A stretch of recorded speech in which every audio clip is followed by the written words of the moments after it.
আম্মা জান খাদিজাতুল কুবরা রাদিয়াল্লাহু তাআলা আনহা একদিন আল্লাহর নবীদের সঙ্গে ঘুমাচ্ছে। গভীর রাত্রে মা খাদিজা আল্লাহর হাবিবের হাত ধরে ধরে তারপরে তিনি কাঁদতেছেন। হুজুর বলে, খাদিজা তুমি কেন কাঁদো?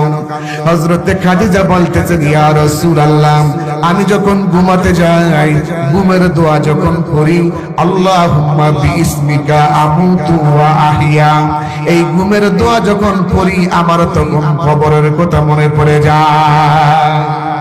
আজকে রাজাপুর যুব সমাজ পঞ্চায়েত কমিটির উদ্যোগে সকল কবরবাসীদের রূহের মাগফিরাতের ওয়াজ, এই জন্য আমি কবরের ওয়াজটা আপনাদের কাছে নিয়ে আসলাম।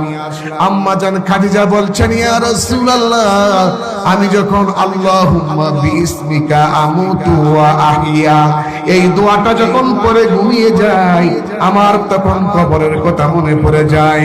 অন্ধকার কবরে আমি খাদিজা কেমনে থাকবো, এই জন্য কবরের কথাটা আমার মনে পড়ে যায়। কবরের কথা মনে পড়ে গেলে আমি আর ঘুমাতে পারি না।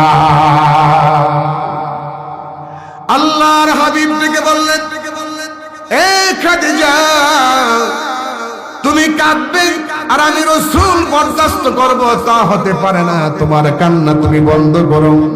মা খাদিজা বলেন, ইয়া রাসূলুল্লাহ, আমি কান্না বন্ধ করব, আপনার কাছে কিছু চাইবো, যদি আপনি আমাকে দেন তাহলে আমি কান্না বন্ধ করব। হুজুর বললেন, নাউযুবিল্লাহ, নাউযুবিল্লাহ, নাউযুবিল্লাহ। মা খাদিজা বলছেন, ইয়া রাসূলুল্লাহ, আপনি নাউযুবিল্লাহ কেন বললেন?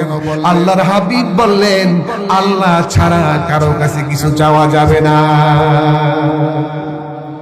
আল্লাহ ছাড়া কারো কাছে কিছু চাওয়া যাবে না। মা খাদিজাতুল কুবরা বললেন, ইয়া রাসূলুল্লাহ, আমি